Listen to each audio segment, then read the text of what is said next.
ध्यान करते थे, एक लड़की उन महात्माओं के ध्यान में आ जाती थी। 2 दिन तक परेशान हो गए सभी महात्मा लोग। गुरु महाराज तीसरे दिन आते हैं आश्रम में, सभी को ही अपना अपना जो बताए कि 2 दिन से हम लोग परेशान हैं। कहा क्यों? कि ध्यान में बैठता हूँ तो एक लड़की आ जाती है। त्रिकालदर्शी सदगुरु महाराज ने कहा कि तुम लोग कहीं गए थे क्या? कहा कि हाँ हुजूर, एक मरवारी आए थे और हाथ पांव जोड़ने लगे, इसीलिए गए थे। कहा कि तो पहले ही हम कह के गए थे कि कहीं मत जाना। देखो गुरु की अवहेलना। भाई गुरु का शब्द समझना भी बड़ा सीधे अंगुली का घी नहीं है। हाँ, गुरु को समझना बहुत दूर की बात है। समझ गए? ऐसे ही लोग कहते हैं हमारे जैसा हकते हैं, मुतते हैं, खाते हैं, पीते हैं, गपशप करते हैं, हम जैसे हम हैं वैसे गुरु हैं। तो गुरु को कैसे समझेगा वो? समझे कि नहीं? अब न कहा कि देखो वो सेठ एक लड़की के साथ बलात्कार किया था, और बलात्कार करते ही उस लड़की की मृत्यु हो गई, और मृत्यु के कारण आप पाप लगा। उस पाप को कटाने के लिए भंडारा का आयोजन किया, और उस भंडारे खाने के लिए तुम लोग गए। वही ध्यान में वही लड़की आती है। जाओ, आज से वो लड़की अब नहीं आएगी।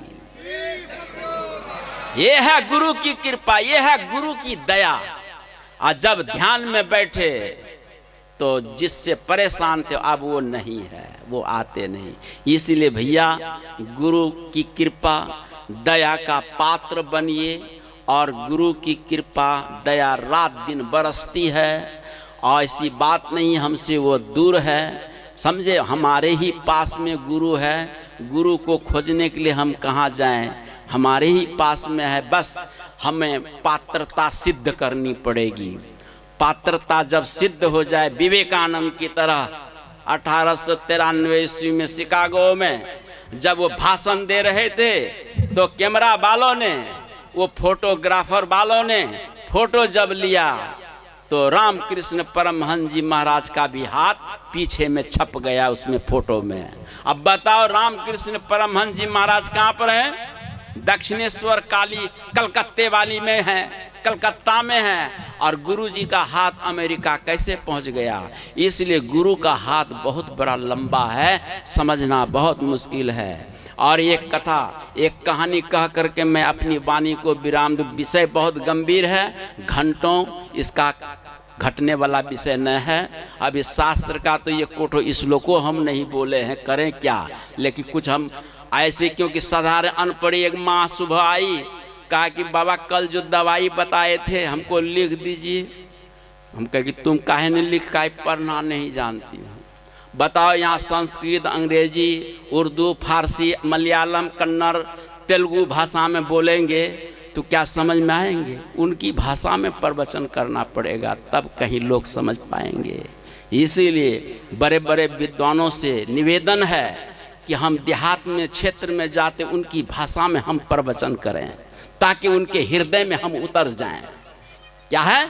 हम उनके हृदय में उतर जाएं, वो समझ पावे हमारी बात को, तब न वो हमारे जैसा, हमारे आज्ञा पर वो चल सके। न तो बड़ा मुश्किल हो जाएगा। हम तो बघार देंगे संस्कृत में, क्योंकि हम 14 साल संस्कृत पढ़े हैं, व्याकरण वगैरह सब, लेकिन अपनी बड़ाई अपने मुख से नहीं करना चाहिए।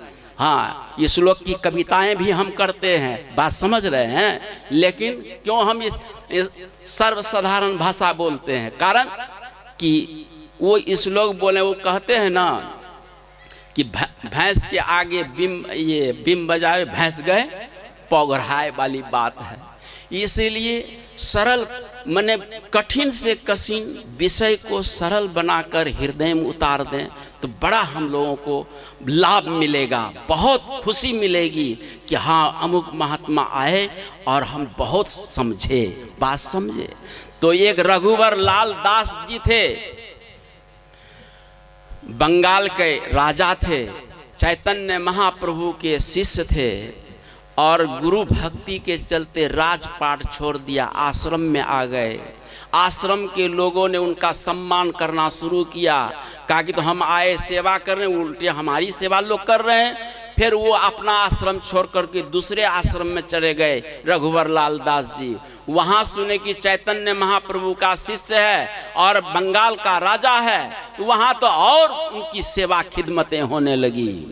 तो रघुवर लाल दास जी ने सोचा कि अब हमको अपने देश में नहीं रहना, वो थाईलैंड चले गए और एक होटल के पीछे एक झोपड़ी बनाकर गुरु की भक्ति में वो रम गए हैं। जब उन्हें भूख लगती है तो होटल में लोग खाते हैं, कुछ टुकड़े आलू का, रोटी का टुकड़ा छोड़ देते हैं तो फेंकते हैं। जब भूख लगती तो वही टुकड़ा, जूठन टुकड़े को चुन करके नलकूप में धो करके गुरु को प्रसाद चढ़ाकर भोग लगाकर वही खाकर और फिर वो ध्यान करते। कुछ दिन के बाद एक दिन ऐसा हुआ, क्योंकि वो शुद्ध अन्न है, उस अन्न को शुद्ध कहा गया है। जैसे प्रोडास को चढ़ाते हैं उसको भी शुद्ध कहा जाता है। जैसे क्या स्मशान घाट में मुर्दा चलाते समय में अन्न छिटता है, वो भी शुद्ध अन्न कहा गया है। और मुर्दा को जो कपड़ा पहना करके छोड़ दिया जाता है नदी किनारे में, वो भी कपड़ा साधु के लिए शुद्ध बताया गया है। ये बात है नारायण। और वह शुद्ध अन्न को खा करके उनका अंतःकरण पूरा पवित्र हो गया। और एक दिन उनको 8 दिन की समाधि लग गई। 8 दिन की समाधि से जब उठे तो भूख तो क्षुधा परेशान करने लगी। तुरंत जल्दी जल्दी में वो टुकड़े अन्न सब चुन करके धो करके और भोग लगाए बिना खाने ही जा रहे थे। चैतन्य महाप्रभु प्रकट होकर हाथ पकड़ लिया। अब जरा विचार करो, गुरु कहाँ नहीं है? गुरु है बंगाल में चैतन्य महाप्रभु, और थाईलैंड में प्रकट कैसे हो गए? हाथ पकड़ लिया कि रघुवर, तुमने 8 दिन से मुझे भूखा रखा है और भोग लगाए बिना तुम खा रहे हो।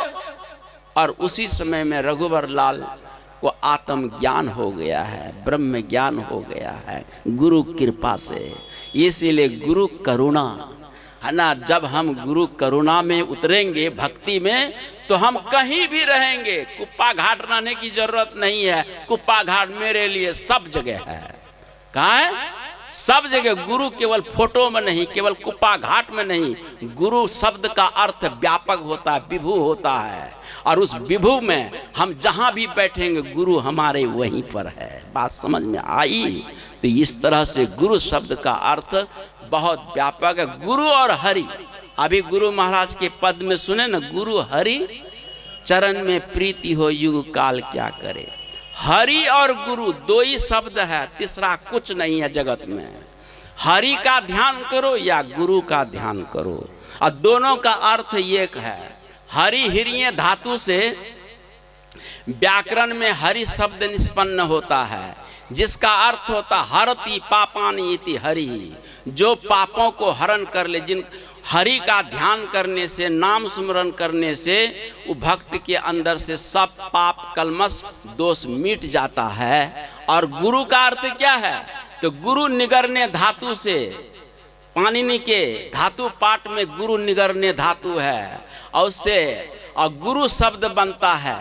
और गुरु का अर्थ होता है कि भक्तान दोषान पापान ग्रासेति निगलयति इति गुरु, मतलब जो भक्तों के दोषों को, पापों को जो निगल जाए उसी का नाम है गुरु। मेरे भाई बहनों, तो गुरु और हरि का अर्थ अलग अलग नहीं है, एक ही समझो। दोनों हरि और गुरु एक ही है। उन्हीं का नाम शिव है, उन्हीं का नाम विष्णु है, उन्हीं का नाम ब्रह्मा है, उन्हीं का नाम इंद्र है, उन्हीं का नाम 52 नारद आदि इत्यादि है। बस अलग अलग नाम रूप दे दिया कि जैसे चीनी एक है और हलवाई अलग अलग मिठाइयाँ बनाते हैं, और कोई साधु बना दिया, कोई हिरण बना दिया, कोई भालू बंदर का मिठाई बना दिया, लेकिन सब में क्या है भैया? सब में चीनी ही चीनी है। बस वैसे ही गुरु एक तत्व है, और वो नाम अलग अलग रूप अलग अलग ग्रहण कर लिया, अलग अलग नाम रूप हो गया, लेकिन वस्तुतः गुरु एक है, उसको आत्मा भी संबोधन कर सकते हैं, गुरु शब्द से भी संबोधन कर सकते हैं। विषय वस्तु बहुत है।